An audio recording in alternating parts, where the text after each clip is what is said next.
গল্পকথন by Kallol চ্যানেলে আমাদের আজকের নিবেদন হুমায়ুন আহমেদের মিসির আলী সিরিজের গল্প বিপদ। আজ প্রথম পর্ব। আফসার উদ্দিন খুব গম্ভীর ধরনের মানুষ। একটা দেশি জাহাজ কোম্পানির বড় অফিসার।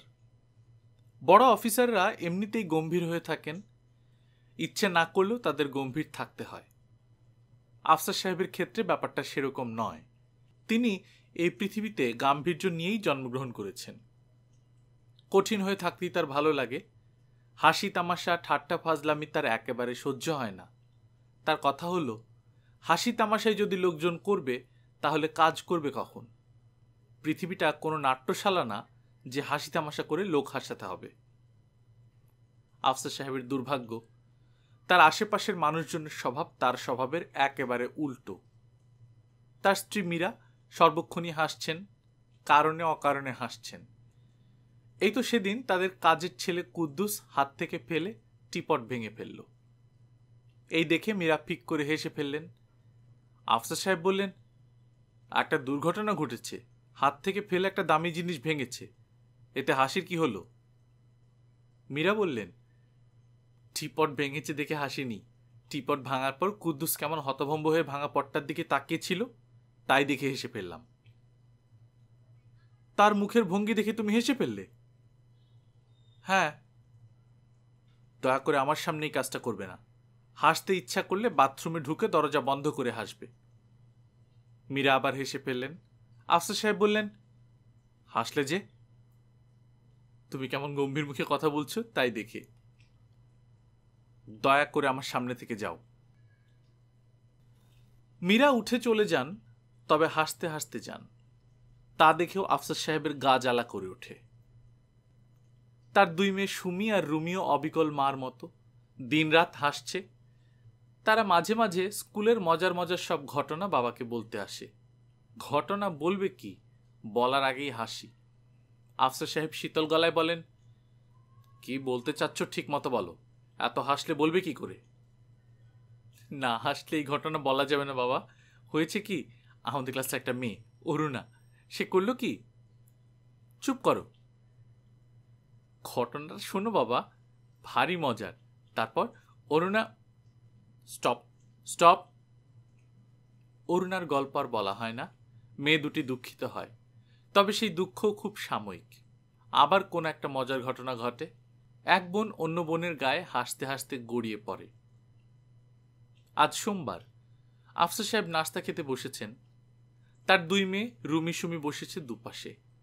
রুমি কি একটা হাসির কথা বলতে যাচ্ছিল, বাবা কড়া করে তার দিকে তাকানোর কারণে সে চুপ করে গেল। সুমি তখন কি একটা বলতে গেল, মীরার চোখের ইশারায় তাকে থামিয়ে দিলেন। নাস্তার টেবিলে হাসাহাসি না হওয়াই ভালো। মীরা টিপট থেকে কাপে চা ঢালছেন, হঠাৎ একটা দুর্ঘটনা ঘটল। মেঝে থেকে লাফ দিয়ে একটা বিড়াল আফসার সাহেবের কোলে এসে বসল। আফসার সাহেব লাফ দিয়ে 3 হাত উপরে উঠে গেলেন। যে পিরিচে ডিম, রুটি, মাখন এবং পনিরের টুকরো সাজানো ছিল তা ছিটকে পড়ল মেঝেতে। পুরো ঘটনাটা ঘটল 2 সেকেন্ডের ভেতরে। সুমিরুমি খিলখিল করে হেসে ফেলল। তারা জানে এখন হাসা মানেই বিপদ, ভয়ঙ্কর বিপদ। বাবা প্রচণ্ড রাগ করবেন, কিন্তু কিছুতেই তারা হাসি থামাতে পারল না। মীরা খুব চেষ্টা করছেন না হাসতে, দাঁত দিয়ে নিচের ঠোঁট কামড়ে ধরেছেন। লাভ হচ্ছে না, হাসি এসে যাচ্ছে, আর বুঝে আটকানো গেল না। আফসার সাহেব মেঘ গর্জন করলেন, রুমি সুমি, তোমরা আমার সামনে থেকে উঠে গেলে আমি খুশি হব। মেয়ে দুজন তৎক্ষণাৎ ছুটে ঘরে চলে গেল। ঘরের ভেতর থেকে তাদের হাসি শোনা যাচ্ছে। এবার মীরাও হেসে ফেললেন, তবে শব্দ করে নয়, নিঃশব্দে। হাসির কারণে তার হাত কাঁপছে। চায়ের কাপে ঠিক মতো চা ঢালতে পারছেন না। মীরা, কি হাসছো কেন জানতে পারি? হাসি এসে গেল তাই হাসছি, বিশেষ কোনো কারণে নয়। কেন হাসি এসে গেল তা জানতে পারি? সরি। সরির কোনো ব্যাপার না, তুমি বলো হাসলে কেন? মীরা গম্ভীর গলায় বললেন, তুমি কেমন চমৎকার শূন্যে উঠে গেলে। হঠাৎ মনে হলো পৃথিবীতে মাধ্যাকর্ষণ শক্তি বলে কিছুই নেই। দৃশ্যটা দেখতে ভালো লাগলো, তাই হাসলাম। তুমি যদি আমার সামনে থেকে চলে যাও আমি খুশি হব। সত্যি চলে যেতে বলছো? যদি হাসি বন্ধ করতে না পারো তাহলে অবশ্যই চলে যাবে। তোমার নাস্তা তো বিড়াল ফেলে দিয়েছে, নাস্তা নিয়ে আসি? না। চা দি নাকি চাও খাবে না? ভালো করে তাকিয়ে দেখো, আমি কিন্তু হাসছি না, গম্ভীর হয়ে আছি। বলতে বলতে মীরা ফিক করে হেসে ফেললেন। খানিকটা চা ছলকে টেবিলে পড়ে গেল। তিনি টিপট নামিয়ে রেখে প্রায় ছুটে শোবার ঘরে ঢুকে দরজা বন্ধ করে দিলেন। দুই মেয়ের হাসির সঙ্গে যুক্ত হলো তার হাসি। চায়ের কাপ হাতে আফসার সাহেব একা একা বসে আছেন। তার মন বিষণ্ণ। শোবার ঘর থেকে মা এবং দুই মেয়ের হাসির শব্দ ভেসে আসছে। হাসির জোয়ার নেমেছে। রাগে আফসার সাহেবের গা জ্বলে গেল। যে বিড়ালের জন্য এত কাণ্ড, সে নিশ্চিত এবং আনন্দিত ভঙ্গিতে মেঝেতে পড়ে থাকা ডিম, পনির এবং মাখন রুটি খাচ্ছে। সে একা খাচ্ছে না, তার সঙ্গে দুটো বাচ্চাও আছে, তারাও খাচ্ছে। মাঝে মাঝে চোখ তুলে আফসার সাহেবকে দেখছে। আফসার সাহেবের ইচ্ছা করছে প্রচণ্ড লাথি দিয়ে বিড়ালটাকে ফুটবলের মতো দূরে ছুড়ে দেন। মেঝে পরিষ্কার করার জন্য কাজের ছেলে কুদ্দুস এসেছিল। আফসার সাহেব তার দিকে রাগি চোখে তাকাতেই সে ভয় পেয়ে রান্নাঘরে ঢুকে গেল। তারও কি হাসির রোগ আছে? রান্নাঘর থেকে হাসির মতো আওয়াজ আসছে। হ্যাঁ, কুদ্দুস বেটাও হাসছে। বিড়াল পরিবার মহানন্দে খেয়ে যাচ্ছে। আফসার সাহেবের রাগ ক্রমেই বাড়ছে। তিনি ঠিক করে ফেললেন ডান পায়ে বিড়ালটার গায়ে একটা দুর্দান্ত কিক বসাবেন, যাতে ভবিষ্যতে এইভাবে তাকে অপদস্থ কখনো না করে। কিক বসাতে যাবেন, তখন একটা ব্যাপার ঘটল। তিনি পরিষ্কার শুনলেন মা বিড়ালটা যেসব কথা বলছে তা তিনি বুঝতে পারছেন। ম্যাও ম্যাও করেই নিচু গলায় কথা বলছে, কিন্তু তিনি প্রতিটি শব্দ বুঝতে পারছেন। এ কি অদ্ভুত কাণ্ড! মা বিড়ালটা বলছে, খোকা খুকু সাবধান, লোকটা আমাদের দিকে তাকাচ্ছে, মতলব ভালো না, মনে হচ্ছে উঠে দাঁড়াবে। একটা বাচ্চা বিড়াল বলল, উঠে দাঁড়ালে কি হয় মা? লাথি মারতে পারে, তোমরা একটু দূরে সরে যাও। কতটা দূরে যাব? খুব বেশি দূরে যেতে হবে না। লাথি মারলেও সে তোমাদের মারবে না, আমাকে মারবে। মানুষ কখনো বিড়ালের বাচ্চার গায়ে হাত তোলে না। কেন মা? মানুষের মনে মায়া বেশি, এই জন্যে। তবু সাবধানের মান নেই, এই লোক খুব রেগে আছে। রেগে থাকলে মানুষের মাথা ঠিক থাকে না। কি করতে কি করে বসবে, কি দরকার রিস্ক নিয়ে? রিস্ক কি মা? রিস্ক হচ্ছে একটা ইংরেজি শব্দ, এর বাংলাটা ঠিক জানি না। বিড়ালের বাচ্চা দুটি অনেকটা দূরে চলে গেল। সেখান থেকে তাকিয়ে রইল আফসার সাহেবের দিকে। আফসার সাহেব পাথরের মূর্তির মতো বসে রইলেন। ব্যাপারটা কি? বিড়াল মানুষের মতো কথা বলার তো কোনো কারণই নেই। শুধুমাত্র রূপকথার বইতে পশু পাখি মানুষের মতো কথা বলে। এটা কোনো রূপকথা নয়। তিনি বিংশ শতাব্দীতে বাস করছেন। বাবর রোডের দোতলা বাসার ডাইনিং রুমে বসে আছেন। অফিসের গাড়ি চলে এসেছে, তিনি অফিসে যাবেন। এই সময় বিড়ালের ভাষা তিনি বুঝতে পারছেন, তা হতেই পারে না। বিড়াল একটি মাত্র শব্দ জানে, মিয়াও। এই শব্দের কোনো মানে নেই, আর থাকলেও মানুষের তা বোঝার কথা নয়। আফসার সাহেব সিগারেট ধরালেন। একটা বিড়ালের বাচ্চা তখন কথা বলে উঠল, মা, লোকটা সিগারেট ধরিয়েছে, এখন বোধহয় আমাদের আর মারবে না। বিড়ালের মা বলল, আমারও তাই ধারণা, তবে খোকা খুকু এখন একটু সাবধানে থাকো, কারণ লোকটা জ্বলন্ত সিগারেটের টুকরা ছুঁড়ে ফেলবে। গায়ে লাগলে তোমাদের পশমে আগুন ধরে যাবে। মনে নেই একবার জ্বলন্ত সিগারেটের টুকরায় পা দিয়ে পা পুড়িয়ে ফেললে, মনে আছে? আছে। আচ্ছা মা, তোমার তো বুদ্ধি কেন? দূর বেটি, আমার বুদ্ধি নেই। তোমার অনেক বুদ্ধি। তুমি লাফ দিয়ে ওই লোকটার কোলে বসলে, এই জন্যই তো সে নাস্তা প্লেট মেঝেতে ফেলে দিল। তার নাস্তা এখন আমরা খাচ্ছি। আচ্ছা মা, রোজ রোজ এরকম করো না কেন তুমি? এরকম রোজ করা যায় না, পরপর দুদিন করলে এরা রাগ করবে, আমাদের বাড়ি থেকে বের করে দেবে। একদিন করেছি তো, সবাই ভাবছে অ্যাক্সিডেন্ট। অ্যাক্সিডেন্ট কি মা? অ্যাক্সিডেন্ট হচ্ছে একটা ইংরেজি শব্দ, এর মানে দুর্ঘটনা। তুমি ইংরেজিও জানো? অল্প অল্প জানি, শুনে শুনে শিখেছি। বাটার মানে মাখন, চিজ হলো পনির, নর্মাল ওয়াটার মানে পানি। তবে ফ্রিজের পানি না। ইস মা, তোমার যে কি বুদ্ধি! আফসার সাহেবের মাথা ঘুরছে, গা হাত পা ঠান্ডা হয়ে আসছে। এসব কি? তার কি মাথা খারাপ হয়ে গেছে? এসব তো মাথা খারাপের লক্ষণ। তিনি দ্রুত ভাবতে চেষ্টা করলেন তার বংশে কোনো পাগল আছে কিনা। মনে পড়ল না। তিনি তাকালেন বিড়ালগুলোর দিকে। ছোট বিড়ালটা বলল, মা দেখো, লোকটা আমার দিকে তাকাচ্ছে। বিড়ালের মা বলল, লোকটা লোকটা বলছো কেন? এসব অসভ্যতা। আমরা ওনার বাড়িতে থাকি, সম্মান করে কথা বলা উচিত। কি বলবো মা? স্যার বলো। স্যার বলাই ভালো, কিংবা ভদ্রলোক বলতে পারো। ভদ্রলোক বলা কি ঠিক? উনি একবার আমাদের বস্তায় ভরে ফেলে দিতে চেয়েছিলেন। ফেলে তো দেয়নি। ওনার মেয়েগুলির জন্য ফেলেননি। মেয়েগুলি কাঁদতে লাগলো। লোকটা ভালো না মা, খারাপ লোক, সবসময় বকাঝকা করে। সারাদিন অফিস করে ক্লান্ত হয়ে আসে, বকাঝকা করবে না তো কি? এসব ছোটখাটো দোষ ধরতে হয় না। একবার তোমার গায়ে লাথি দিয়েছিল মা। মনের ভুলে দিয়েছে, রোজ রোজ তো আর দেয় না। আফসার সাহেব আর সহ্য করতে পারলেন না। কি সর্বনাশ! এসব কি হচ্ছে? ক্লান্ত গলায় ডাকলেন, মীরা, মীরা, প্লিজ তাড়াতাড়ি আসো। মীরা ছুটে বের হয়ে এলেন। রুমে সুমিয়ে এলো। তারা অবাক হয়ে তাকাচ্ছে। কুদ্দুসও রান্নাঘর থেকে মাথা বের করেছে। মীরা বললেন, কি ব্যাপার? আফসার সাহেব কিছু বলতে পারলেন না। তিনি বিড়ালের কথা বুঝতে পারছেন এই হাস্যকর কথা তার পক্ষে বলা সম্ভব নয়। নিশ্চয়ই তার শরীর খারাপ করেছে, মাথায় রক্ত উঠে গেছে, কিংবা এই জাতীয় কিছু। মীরা বললেন, তোমার মুখ এমন ফ্যাকাশে দেখাচ্ছে কেন? শরীর খারাপ করেছে? মাথাটা হঠাৎ ঘুরে উঠল। নিশ্চয়ই প্রেশার। মহসিনকে খবর দেব, ও এসে প্রেশার মেপে দিবে। কাউকে খবর দেওয়ার দরকার নেই। প্রেশার মাপলে ক্ষতি তো কিছু নেই। আর শোনো, আজ অফিসে যাবার দরকার নেই। প্রচুর ছুটি তোমার পাও না। অতিরিক্ত কাজের চাপে এই অবস্থা হয়েছে। সুমি, যা তো নিচে গিয়ে ড্রাইভারকে বলে আয়, আজ তোর বাবা অফিসে যাবে না। মীরা তাকে বিছানায় শুইয়ে দিলেন। জানালার পর্দা টেনে ঘর খানিকটা অন্ধকার করে দিলেন। তুমি চুপচাপ শুয়ে বিশ্রাম নাও। আমি মহসিনকে খবর দিচ্ছি, ও বিকেলে এসে প্রেশার মাপবে। আফসার সাহেব কিছু বললেন না। মহসিন এসে তার প্রেশার মাপবে এই খবরও তার ভালো লাগলো না। মহসিন মীরার সবচেয়ে ছোট ভাই। কিছুদিন হলো ডাক্তারি পাশ করে বের হয়েছে। এমনিতে ছেলে খুব ভালো, তবে ঠাট্টা তামাশা বড় বেশি করে, সহ্য করা যায় না।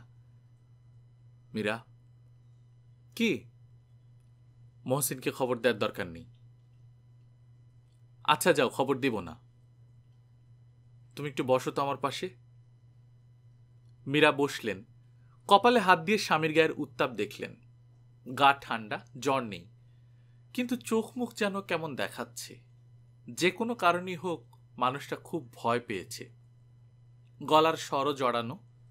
মীরা, কি? আফসার সাহেব ইতস্তত করে বললেন, তুমি কি বিড়ালের কথা বুঝতে পারো? মীরা হতভম্ব হয়ে বললেন, বিড়ালের কথা বুঝতে পারি মানে? এসব কি বলছো? আফসার সাহেব অত্যন্ত বিব্রত ভঙ্গিতে বললেন, আমার ধারণা বিড়াল মাঝে মাঝে মানুষের মতো কথা বলে।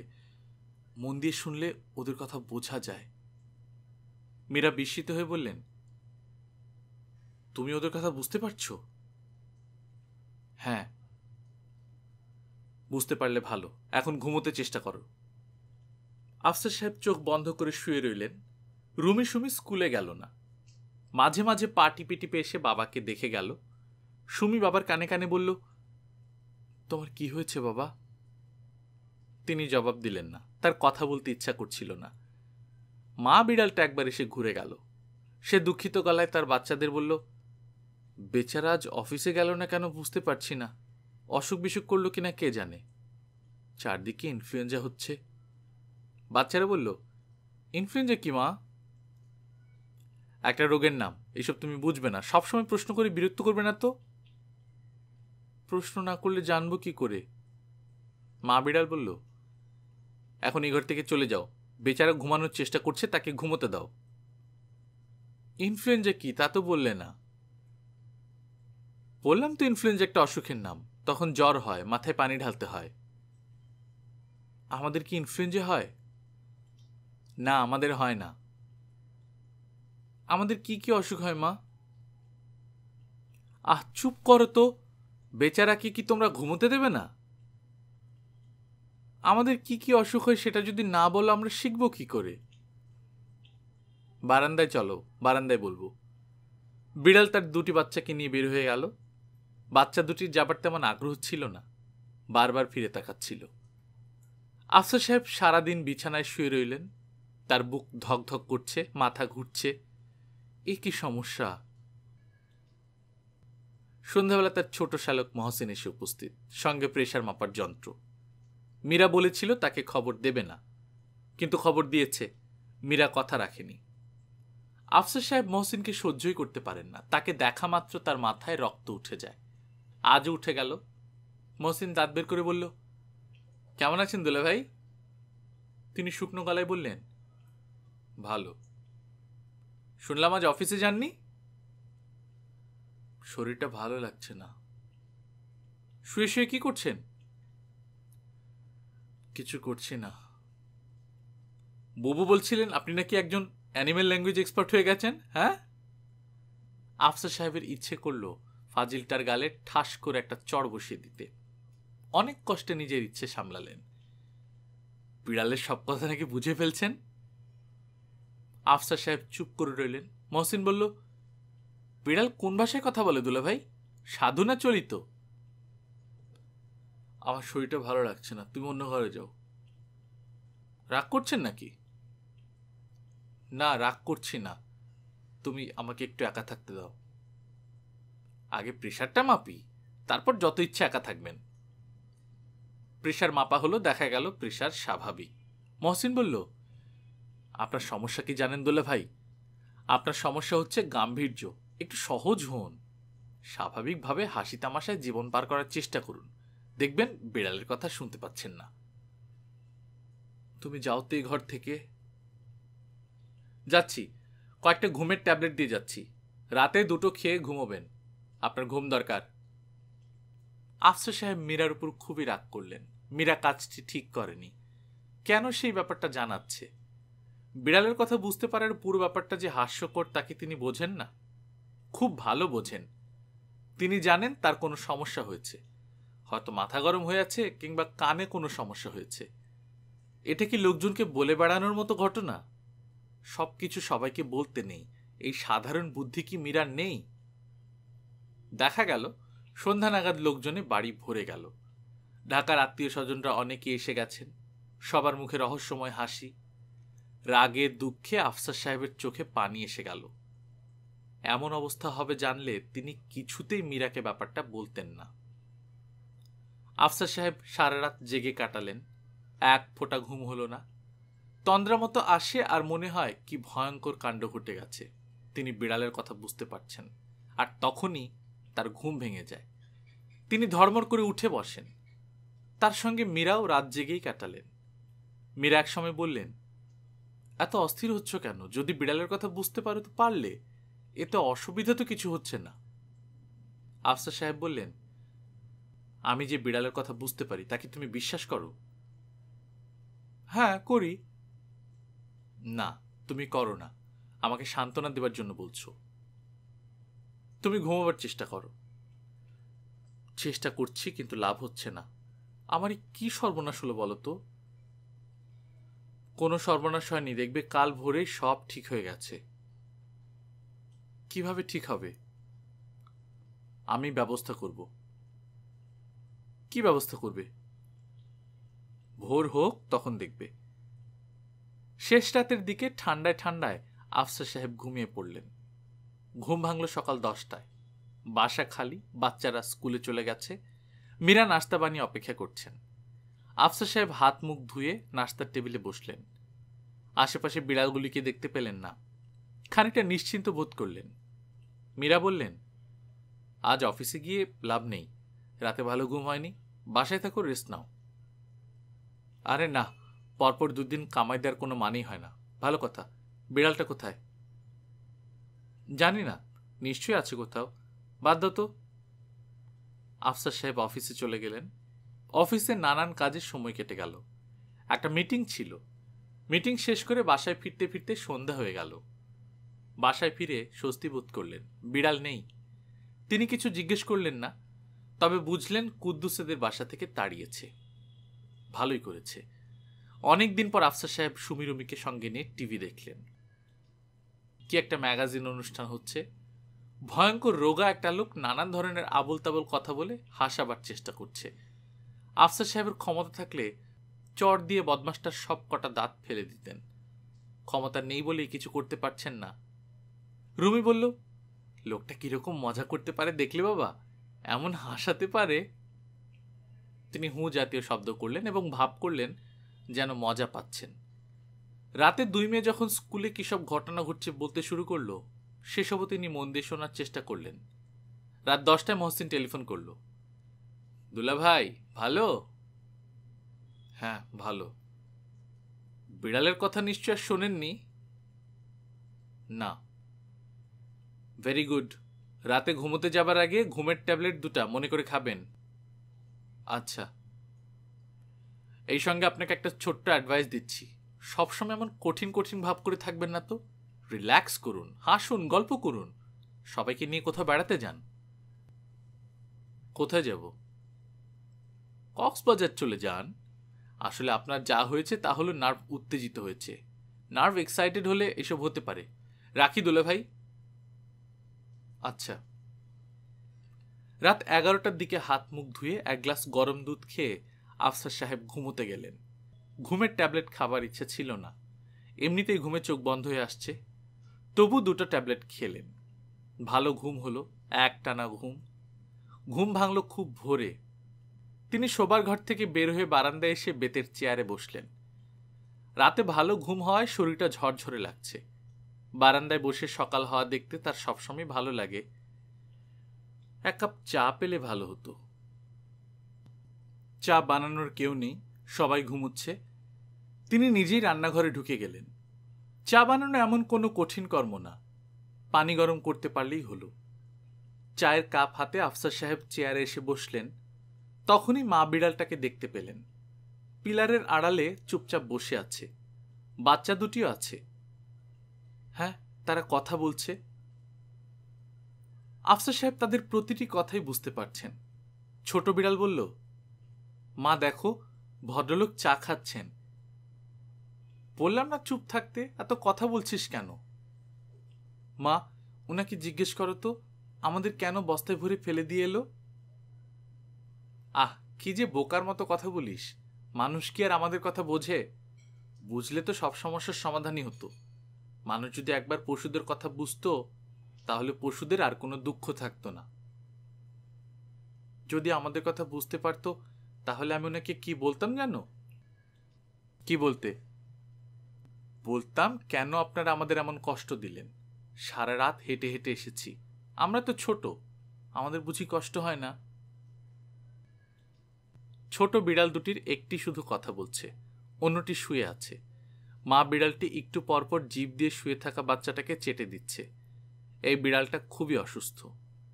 দীর্ঘ পথ হেঁটে এসে অসুস্থ হয়ে পড়েছে। মা বিড়াল তার কানে কানে বলল, খুব খারাপ লাগছে মা? হ্যাঁ। খিদে লেগেছে? হ্যাঁ। চুপ করে শুয়ে থাকো তো, দেখি কিছু পাওয়া যায় কিনা। মা, আমরা কি লুকিয়ে থাকবো? লুকিয়ে থাকাই ভালো, দেখতে পেলে আবার হয়তো বস্তায় ভরে দূরে কোথাও ফেলে দিয়ে আসবে। মানুষটা এমন কেন? পৃথিবীটা তো মা মানুষরাই দখল করে নিয়েছে। পৃথিবী চলছে এখন ওদের ইচ্ছে মতো। পৃথিবী ওরা দখল করে নিয়েছে কেন মা? ওদের বুদ্ধি বেশি। আমাদেরও তো বুদ্ধি বেশি। তোমার মতো বুদ্ধি তো কারোরই নেই। আমাদের বুদ্ধি কোনো কাজে লাগে না রে মা। আর কথা বলিস না, তোর শরীর দুর্বল। মা, ওই ভদ্রলোক কি খাচ্ছেন? চা খাচ্ছেন। আমার একটু চা খেতে ইচ্ছে করছে মা। ইচ্ছা করলে তো খাওয়া যায় না সোনা। আফসার সাহেব উঠে পড়লেন, ফ্রিজ খুলে দুধ বের করলেন, বাটিতে দুধ ঢাললেন, কয়েক টুকরো পাউরুটি নিলেন। খানিকটা জেলিও পিরিচের এক কোনায় দিলেন। খাবারগুলি পিলারের কাছে রাখলেন। চায়ের কাপে সামান্য চা ছিল, একটা পিরিচে তাও ঢেলে এগিয়ে দিলেন। মা, উনি এসব করছেন কেন? বুঝতে পারছি না। উনি কি আমাদের খেতে দিচ্ছেন? তাই তো মনে হচ্ছে। আমরা কি খাবো? একটু অপেক্ষা করে দেখি। আমার ভয় ভয় লাগছে মা। আমার মনে হচ্ছে খেতে যাব আর অমনি উনি আমাদের ধরে বস্তায় ভরবেন। অন্যের সম্পর্কে এত ছোট ধারণা করতে নেই মা, এতে মন ছোট হয়। উনি ভালোবেসে খেতে দিয়েছেন, এসো আমরা খাই। তারা তিনজনই এগিয়ে গেল। ছোট বিড়াল দুটি একসঙ্গে দুধের বাটিতে জিভ ভেজাতে লাগলো। মা বিড়াল বিরক্ত হয়ে বললেন, তোমরা দেখি ভদ্রতা কিছুই শিখলে না। ওনাকে ধন্যবাদ দেবে না? ধন্যবাদ দাও।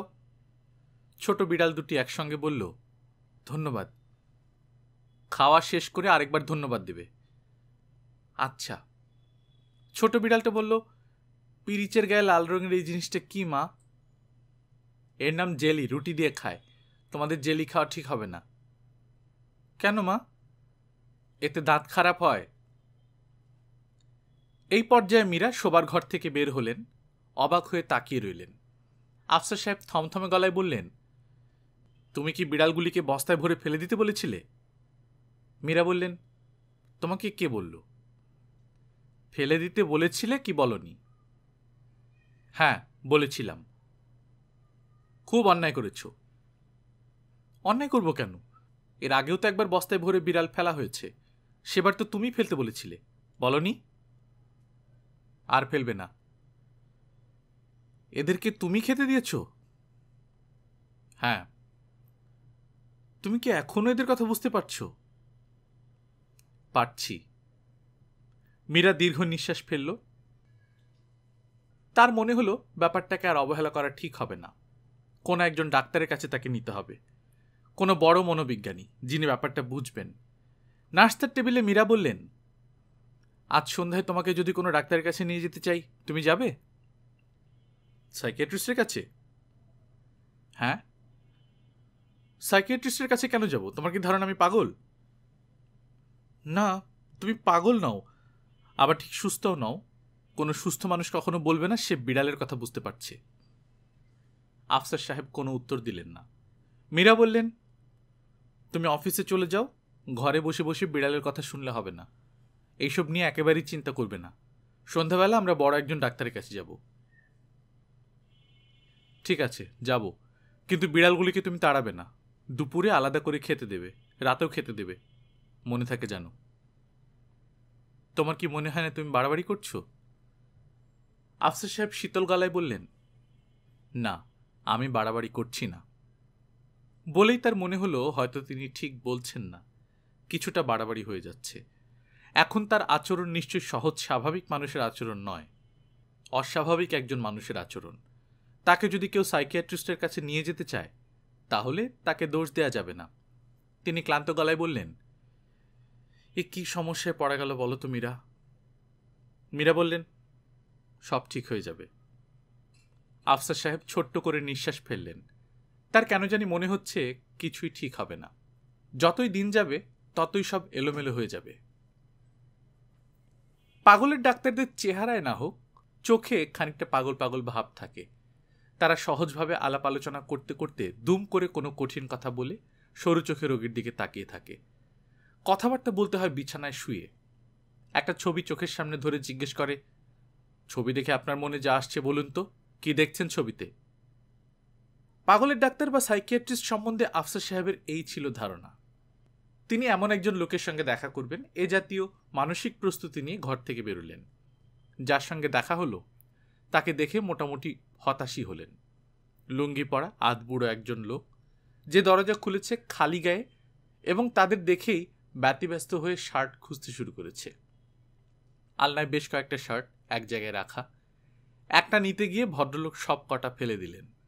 যে শার্ট গায়ে দিলেন তার সবগুলি বোতাম সাদা রঙের, কিন্তু মাঝখানের একটি বোতাম কালো। ভদ্রলোক বিব্রত গলায় বললেন, আসুন আসুন, আপনাদের 7টার সময় আসার কথা ছিল না? মীরা বললেন, একটু আগে এসে পড়েছি। বাসা খুঁজে পাবো কিনা বুঝতে পারছিলাম না, এই জন্য একটু সকাল সকাল রওনা হয়েছিলাম। আগে এসে আপনাকে অসুবিধায় ফেলেনি তো? জি না, কোনো অসুবিধা নেই, বসুন, আমি চায়ের ব্যবস্থা করি। ভদ্রলোক তাদের কিছু বলার সুযোগ না দিয়ে ছোট একটা কেতলি হাতে বের হয়ে গেলেন। পায়ে স্পঞ্জের স্যান্ডেল, পরনের লুঙ্গি। সেই লুঙ্গিও যে খুব ভদ্রভাবে পরা তা না, মনে হচ্ছে যে কোনো সময় কোমর থেকে খুলে আসবে। আফসার সাহেব বললেন, এই তোমার সাইকিয়াট্রিস্ট? মীরা বললেন, হ্যাঁ। তার পোশাক আশাক দেখে বিভ্রান্ত হয়েও না, উনি বিখ্যাত ব্যক্তি, নাম বললেই চিনবে, মিসির আলী। মিসির আলী আবার কে? মানসিক সমস্যার বিশ্লেষণের ব্যাপারে তার মতো মানুষ এখনো জন্মায়নি। অতি বিখ্যাত ব্যক্তি। অতি বিখ্যাত ব্যক্তির হাল তো দেখছি ফকিরের মতো, ঘরের অবস্থা দেখে মনে হচ্ছে খেতে পান না। উনি কখনো কারো কাছ থেকে টাকা পয়সা নেন না। চলে কি করে? আগে ঢাকা বিশ্ববিদ্যালয়ে প্যারাসাইকোলজি পড়াতেন, এখন চাকরি চলে গেছে। শুনেছি টিউশনই করেন। আফসার সাহেব বিরক্ত গলায় বললেন, তুমি কিছু মনে করো না, যত বিখ্যাত ব্যক্তি হন, আমার কিন্তু তার উপর বিন্দুমাত্র ভক্তি শ্রদ্ধা হচ্ছে না। ভক্তি শ্রদ্ধার তো কোনো ব্যাপার নেই, তুমি তোমার সমস্যার কথা বলবে, ব্যাস, ফুরিয়ে গেল। আমি ভদ্রলোকের সঙ্গে কোনো কথাই বলবো না। উনি চা আনতে গেছেন, চা এলে চা খাবো, চলে যাব। আচ্ছা, এখন বসো। কোথায় বসবো? বসার জায়গা কোথায়? ঘরে বসার জায়গা আসলেই নেই। দুটি চেয়ারের একটার উপর কেরোসিন কুকার, অন্যটির উপর গাদাখানিক বই। বিছানায় বসা যায়, তবে সেই বিছানায় চাদরের উপর কি কারণে জানি খবরের কাগজ বিছানো। বসতে হলে খবরের কাগজের উপর বসতে হয়। আফসার সাহেব বিরক্ত মুখে খবরের কাগজের উপর বসলেন। মীরা বসলেন স্বামীর পাশে। মিসির আলীর নামের সঙ্গে মীরার পরিচয় আছে, মুখোমুখি এই প্রথম দেখলেন। মীরার ভাই মহসিন ঠিকানা দিয়েছে এবং বলেছে এই লোকের চেহারায় বিভ্রান্ত না হতে। মীরা নিজেও খানিকটা বিভ্রান্ত বোধ করছেন। প্রফেশনাল কোনো সাইকিয়াট্রিস্টের কাছে যাওয়াই উচিত ছিল, অ্যামেচারদের উপর খুব ভরসা করা যায় না। মিসির আলী চায়ের কেতলি এবং 3টা কাপ হাতে ঢুকলেন। কাপে চা ঢালতে ঢালতে বললেন, আফসার সাহেব, আপনি কেমন আছেন? ভালো। আপনি আমার নাম জানলেন কি করে? আপনার শ্যালক মহসিন সাহেব, উনি আপনার নাম বলেছেন। আপনার সমস্যা কি তারও আভাস দিয়েছেন। এখন আপনি বলুন, সমস্যাটা আপনার মুখ থেকেই শুনি। ও যা বলেছে তাই, নতুন করে আমার কিছু বলার নেই। আপনি কি কিছু বলতে চাচ্ছেন না? জি না। কেন বলুন তো? আফসার সাহেব উত্তর দিলেন না। মিসির আলী হাসি মুখে বললেন, যে কোনো কারণেই হোক আপনি আমাকে পছন্দ করছেন না। সাইকিয়াট্রিস্ট হিসেবে আমি সম্ভবত আপনাকে ইমপ্রেস করতে পারিনি। এটা নতুন কিছু না, সবার ক্ষেত্রেই ঘটে। তখন আমি কি করি জানেন? এমন কিছু করি যাতে আমার উপর বিশ্বাস ফিরে আসে, কারণ পুরোপুরি বিশ্বাস না আসা পর্যন্ত আমি কোনো সাহায্য করতে পারি না। যেই মুহূর্তে আমার উপর আপনার পরিপূর্ণ আস্থা আসবে, সেই মুহূর্ত থেকে আপনি আমার কথা মন দিয়ে শুনবেন, আমার যুক্তি গ্রহণ করবেন। আফসার সাহেব বললেন, তাহলে বিশ্বাস অর্জনের জন্য কিছু করুন। পারছি না, সব সময় পারি না। আফসার সাহেব চায়ের কাপ নামিয়ে রাখতে রাখতে বললেন, মীরা, চলো যাই। মীরা দুঃখিত গলায় বললেন, তুমি ওকে কিছুই বলবে না? না। সমস্যাটা নিজের মুখে বলতে অসুবিধা কি? আফসার সাহেব কঠিন দৃষ্টিতে স্ত্রীর দিকে তাকিয়ে বললেন, চলো যাই, আমার শরীর ভালো লাগছে না, বাসায় গিয়ে শুয়ে থাকবো, আর তাছাড়া আমার কোনো সমস্যাও নেই। মিসির আলী উঠে দাঁড়ালেন, সহজ গলায় বললেন, চলুন আপনাদের রাস্তা পর্যন্ত এগিয়ে দিয়ে আসি। তার প্রয়োজন হবে না। অনেক অপ্রয়োজনীয় কাজ আমি করি। আপনাদের জন্য চা আনার কোনো প্রয়োজন ছিল না, তবু এনেছি। চা অনেক দূর থেকে আনতে হয়েছে। চাটা যেন গরম থাকে, এজন্য ছুটতে ছুটতে এসেছি। চা গরম ছিল না? আফসার সাহেব একটু বিব্রত বোধ করলেন। মীরা আবার বললেন, বসো না, কিছু বলতে না চাইলে বলবে না, 2 মিনিটের জন্য বসো। আফসার সাহেব বসলেন। মিসির আলী বললেন, আমার ধারণা অফিসের চাকরি সম্পর্কিত বড় রকমের সমস্যা আপনি আছেন। সম্ভবত আপনার চাকরি চলে গেছে। এটা কি ঠিক? মীরা ভয়ঙ্করভাবে চমকে উঠলেন। আফসার সাহেব চমকালেন না। স্থির দৃষ্টিতে অনেকক্ষণ মিসির আলির দিকে তাকিয়ে থেকে বললেন, আপনি ঠিকই ধরেছেন, তবে চাকরি এখনো যায়নি, হয়তো শিগগিরই চলে যাবে। অফিসের মালিক পক্ষের সঙ্গে অনেকদিন থেকেই বনিবনা হচ্ছিল না। গত 2 মাসে তা চরম আকার নিয়েছে। এখন অবস্থা এমন দাঁড়িয়েছে যে হয় ওরা আমাকে ছাড়িয়ে দেবে, নয়তো আমিই রিজাইন করব। মীরা ক্ষীণ গলায় বললেন, এইসব কিছুই তো তুমি আমাকে বলনি। আফসার সাহেব বললেন, তোমাকে বলার সময় হয়নি বলেই বলিনি, সময় হলে নিশ্চয়ই বলতাম। এত বড় একটা ব্যাপার তুমি গোপন করে রাখবে? হ্যাঁ, রাখব। আফসার সাহেব পকেট থেকে সিগারেট বের করতে করতে মিসির আলির দিকে তাকিয়ে বললেন, আমার এই ব্যাপার আপনি কি করে অনুমান করলেন? খুব সহজে অনুমান করেছি। কোনো মানসিক সমস্যা যখন হয় তখন তার পেছনে কিছু না কিছু কারণ থাকে। পারিবারিক অশান্তি, চাকরির ক্ষেত্রে অনিশ্চয়তা ইত্যাদি। একটা ছোট বাচ্চা যখন পরিবারের কারোর সঙ্গে কথা বলার সুযোগ পায় না, যখন সে দেখে বাবা মা সারাক্ষণ ঝগড়া করছেন, তখন সে কথা বলা শুরু করে টবের ফুল গাছের সঙ্গে। এমনভাবে কথা বলে যেন ফুল গাছটা তার কথা শুনছে, কথার জবাব দিচ্ছে। আসলে এরকম কিছু ঘটছে না। আপনার ধারণা আমি বিড়ালের কথা বুঝতে পারি না? আমি যা বলছি বানিয়ে বানিয়ে বলছি? না, তেমন কিছু ধারণা করছি না। আপনি যা বলছেন তাই বিশ্বাস করছি। সেই বিশ্বাস থেকে আমি এগোবো, এবং একসময় আপনি প্রমাণ করতে চেষ্টা করবেন যে আমি যা বলছি তা ভুল। তাও না, আমি যা সত্য তাই প্রমাণ করার চেষ্টা করব। আপনি সহজ হয়ে বসুন, সহজভাবে আমার কথার জবাব দিন, সত্য প্রতিষ্ঠায় আমাকে সাহায্য করুন। আমি আপনার ব্যাপারে খুবই আগ্রহ বোধ করছি।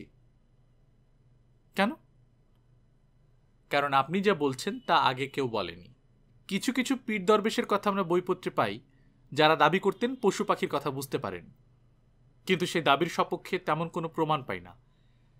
একজন অতি বিখ্যাত ভারতীয় চিকিৎসকের কাহিনী আছে, যিনি গাছপালা থেকে ওষুধ তৈরি করতেন। তার সম্পর্কে প্রচলিত গল্প হচ্ছে, তিনি গাছের কথা বুঝতে পারতেন। তিনি পথ দিয়ে যখন হেঁটে যেতেন, গাছ তাকে ডেকে বলতো, তুমি আমার পাতা ছিঁড়ে নিয়ে যাও, পাতার রস বের করে শ্বাসকষ্টের রোগীকে মধু মাখিয়ে খেতে দাও, রোগ আরোগ্য হবে। প্রাচীন ভারতের ওই চিকিৎসকের নাম গল্পে আছে। মহাদেব একবার রাগে অন্ধ হয়ে ব্রহ্মার মাথা কেটে ফেলেছিলেন। কোনো উপায়ান্তর না দেখে পৃথিবী থেকে অশ্বিনী কুমারকে দেবলোকে নিয়ে যাওয়া হয়। তিনি সেই ছিন্ন মস্তক জোড়া লাগান।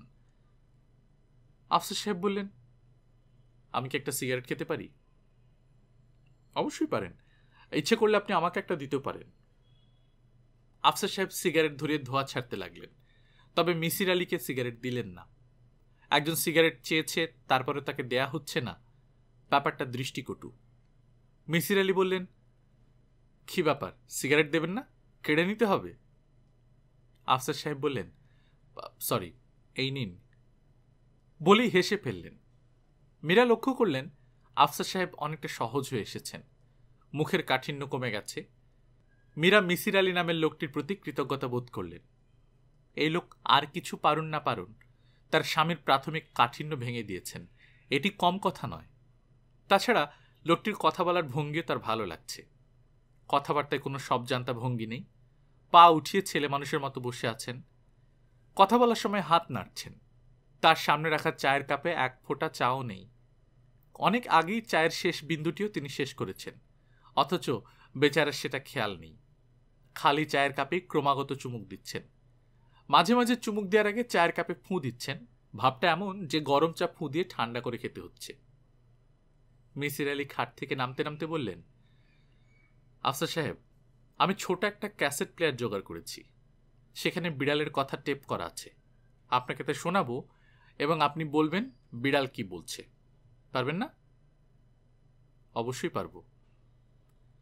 আজ শুধু এই পরীক্ষাটাই করব, তারপর অন্য পরীক্ষা অন্য সময় করা হবে। আফসার সাহেব বললেন, আমি টেপ শুনে যদি বলি বিড়াল এই কথা বলছে, তাহলে তো আপনার বোঝার উপায় নেই যে আমি সত্যি বলছি না ভুল বলছি। বোঝার উপায় আছে। কি উপায়? আপনি নিশ্চয়ই বিড়ালের কথা বোঝেন না। তা বুঝি না, তারপরে উপায় আছে। আচ্ছা, আপনি এখন মন দিয়ে শুনুন। টেপ খানিকটা বাজানো হলো। একটা বিড়ালের ম্যাও ম্যাও শোনা যাচ্ছে। আফসার সাহেব তার সমস্ত ইন্দ্রিয় তীক্ষ্ণ করে শুনলেন। টেপ বাজানো শেষ হলো। মিসির আলি বললেন, বলুন বিড়ালটা কি বলল? বুঝতে পারিনি। কিছুই বুঝতে পারেননি? জি না। ভালো কথা। এখন অন্য একটা শুনুন, খুব মন দিয়ে শুনবেন। একই বিড়ালের কথা, ভিন্ন সময় ভিন্ন পরিস্থিতিতে। আফসার সাহেব শুনলেন। তার মুখে হতাশার ভাব স্পষ্ট হয়ে উঠছে, কারণ এবারও তিনি কিছু বুঝতে পারছেন না। কিছুই না। বিড়ালের সাধারণ মেয়াও। কিছু বুঝলেন? জি না। কিছুই না? না। আরো একটু অংশ শোনাচ্ছি, দেখুন এটা বুঝতে পারেন কিনা। এবার অন্য বিড়াল, আগেরটা না। আফসার সাহেব হতাশ গলায় বললেন, আমার মনে হয় না কিছু বুঝতে পারবো। এইরকম কেন হচ্ছে কে জানে। খুব মন দিয়ে শুনুন। মন দিয়ে শুনছি। আরও মন দিন, চোখ বন্ধ করে বসুন। তিনি শুনলেন, কিছুই বুঝলেন না। মিসির আলি বললেন, 3টি ভিন্ন পরিস্থিতিতে বিড়ালের কথা টেপ করা হয়েছে। প্রথমবার বিড়ালকে দুধ খেতে দিয়ে গায়ে মাথায় হাত বোলানো হয়েছে। সে যখন শব্দ করেছে তখন তা টেপ করা হলো।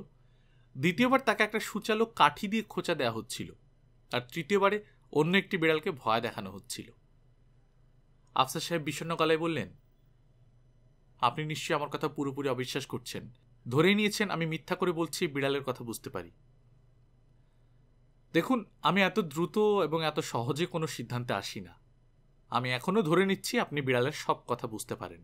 এই মুহূর্তে হয়তো পারছেন না। আমি আপনাকে যা করতে বলবো তা হচ্ছে সহজ স্বাভাবিক জীবনযাপনের চেষ্টা করবেন। বিড়াল নিয়ে খুব বেশি ভাববেন না, আবার খুব কমও ভাববেন না। খাওয়া দাওয়া করবেন, নিয়মিত অফিসে যাবেন, অফিসের সমস্যা মেটাতে চেষ্টা করবেন। যদি না মেটে তাতেও ক্ষতি নেই। সব পরিস্থিতিতে খাপ খাইয়ে চলার চেষ্টা আপনাকে করতে হবে। মীরা বললেন, ওকে নিয়ে বাইরে কোথাও বেড়াতে গেলে কেমন হয়? যেমন ধরুন কক্সবাজারে কিছুদিন কাটিয়ে এলাম। আমি তার প্রয়োজন দেখছি না। সমস্যা থেকে দূরে সরে যাওয়া সমস্যার সমাধানের কোনো পথ নয়। সমস্যাকে মোকাবেলা করতে হয় সমস্যার ভেতরে থেকে।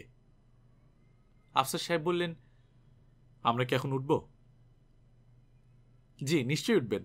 আর শুনুন আফসার সাহেব, আপনি এখন এক ধরনের ঘোরের মধ্যে আছেন। এই ঘোর ঘোর ব্যাপারটা আমার ভালো লাগছে না। আমি ঘোরের মধ্যে আছি এটা কেন বলছেন? এটা বলছি কারণ আপনার চারপাশে কি ঘটছে আপনি তা দেখছেন না। তাকিয়ে আছেন, কিন্তু কিছু আপনার চোখে পড়ছে না। আমি দীর্ঘ সময় ধরে একটা খালি কাপে চুমুক দিচ্ছি। এমন ভাব করছি যে গরম চা ফু দিয়ে ঠান্ডা করে খাচ্ছি। ব্যাপারটা আপনার চোখেও পড়েনি, অথচ আপনার স্ত্রী ঠিকই ধরেছেন। খালি কাপে চুমুক দেওয়ার ব্যাপারটা ছিল ইচ্ছাকৃত। আপনার বর্তমান মানসিক অবস্থা বোঝার জন্য এটা করতে হয়েছে। এই প্রথমবারের মতো আফসার সাহেবের মনে হলো তার সামনে বসে থাকা রোগা এবং মোটামুটি কুদর্শন মানুষটি অসম্ভব বুদ্ধিমান। এই মানুষটি খুব ঠান্ডা মাথায় পুরো পরিস্থিতি হাতের মুঠোয় নিয়ে নিতে পারে। এই জাতীয় মানুষের সঙ্গে এর আগে তার পরিচয় হয়নি। তিনি বললেন, উঠি মিসির আলি সাহেব। মিসির আলি বললেন, চলুন আমিও আপনাদের সঙ্গে যাই, এগিয়ে দিয়ে আসি। এগিয়ে দিতে হবে না, আমি এমনিতেই বেরোবো। বিসমিল্লাহ হোটেল বলে একটা রেস্টুরেন্ট আছে, আমি রাত 9টায় সেখানে ভাত খেতে যাই। মীরা বললেন, আপনি কি একা থাকেন? হ্যাঁ। আপনাকে কি কিছু ব্যক্তিগত প্রশ্ন করতে পারি? মিসির আলি সহজ গলায় বললেন, না, বিখ্যাত মানুষদের লোকজন ব্যক্তিগত প্রশ্ন করে বিরক্ত করে। আমি বিখ্যাত কেউ নেই।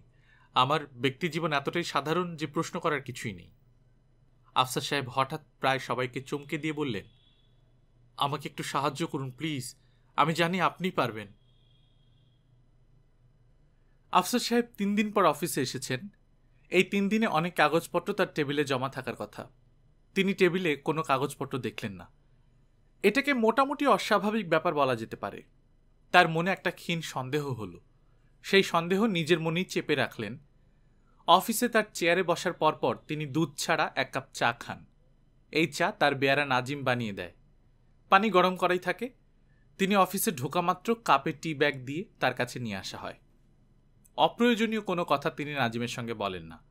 শুধু নাজিম কেন, কারো সঙ্গেই বলেন না। তার মতে অফিস হচ্ছে কাজকর্মের জায়গা, গল্প গুজবের আখড়া না। আজ আফসার সাহেব নিয়মের ব্যতিক্রম করলেন। নাজিম চায়ের কাপ নামিয়ে রাখা মাত্র হাসি মুখে বললেন, কেমন আছো নাজিম? নাজিম বিস্মিত হয়ে বলল, ভালো আছি স্যার। ভালো থাকলেই ভালো। তুমি থাকো কোথায়? পুরান পল্টন। তোমার বাসায় কে কে আছে? স্ত্রী, 2 ছেলে, 1 মেয়ে আর আমার মা। তোমাদের বাসায় কোনো বিড়াল আছে নাকি? নাজিম এই প্রশ্নের কোনো মানে বুঝতে পারল না। তার বাসায় বিড়াল আছে কিনা এটা স্যার কেন জিজ্ঞেস করলেন? আফসার সাহেব দ্বিতীয়বার প্রশ্নটি করলেন, কি আছে বিড়াল? জি স্যার, একটা আছে। কত বড়? নাজিম এই প্রশ্নেরও কোনো মানে বুঝল না। বিড়াল কত বড় তার মানে আবার কি? বিড়াল তো বিড়ালের মতোই হবে। একটা বিড়াল তো আর বাঘের মতো বড় হবে না, কিংবা ইঁদুরের মতো ছোট হবে না। নাজিম ক্ষীণস্বরে বলল, বিড়ালের কথা জিজ্ঞেস করতেছেন কেন স্যার? আফসার সাহেব অপ্রস্তুত হয়ে গেলেন। এমনি জিজ্ঞেস করছি, বিড়াল সম্পর্কে একটা বই পড়ছিলাম তো, পড়তে পড়তে হঠাৎ। আচ্ছা, এখন যাও। বিড়াল সম্পর্কে তিনি যে বই পড়ছেন এই ঘটনা সত্যি। তিনি ভেবে রেখেছিলেন বিড়াল বিষয়ে যেখানে যত বই পাবেন পড়বেন। সমস্ত নিউ মার্কেট ঘেটে একটা মাত্র বই পেয়েছেন, উইলিয়াম বেলফোর্ডের ক্যাট ফ্যামিলি বিহেভিয়ারাল স্টাডিজ। সে বইয়ে বিড়াল সম্পর্কে বলতে গেলে কিছুই নেই। বাঘ চিতাবাঘের কথায় পাতা ভর্তি, সুন্দর সুন্দর রঙিন ছবি, আসল ব্যাপার কিছুই নেই। নাজিম এসে ঢুকলো, ক্ষীণ গলায় বলল, স্যার। বই থেকে মুখ তুলে আফসার সাহেব বললেন, কি ব্যাপার? বড় সাহেব আপনারে সালাম দিছেন। বই বন্ধ করে আফসার সাহেব উঠে দাঁড়ালেন। গল্পকথন বাই কল্লোল চ্যানেলে আপনারা শুনছিলেন মিসির আলী সিরিজের গল্প, হুমায়ুন আহমেদের লেখা বিপদ। আজ প্রথম পর্ব। আমরা নিয়মিত গল্প পাঠ করে শোনাচ্ছি। আপনারা যারা প্রথমবার মতো শুনছেন কাইন্ডলি সাবস্ক্রাইব করে নেবেন। গল্প পাঠ ভালো লাগলে বন্ধুদের সাথে শেয়ার করবেন। নিজে ভালো থাকবেন, আশেপাশের লোকজনকে ভালো রাখবেন। টাটা।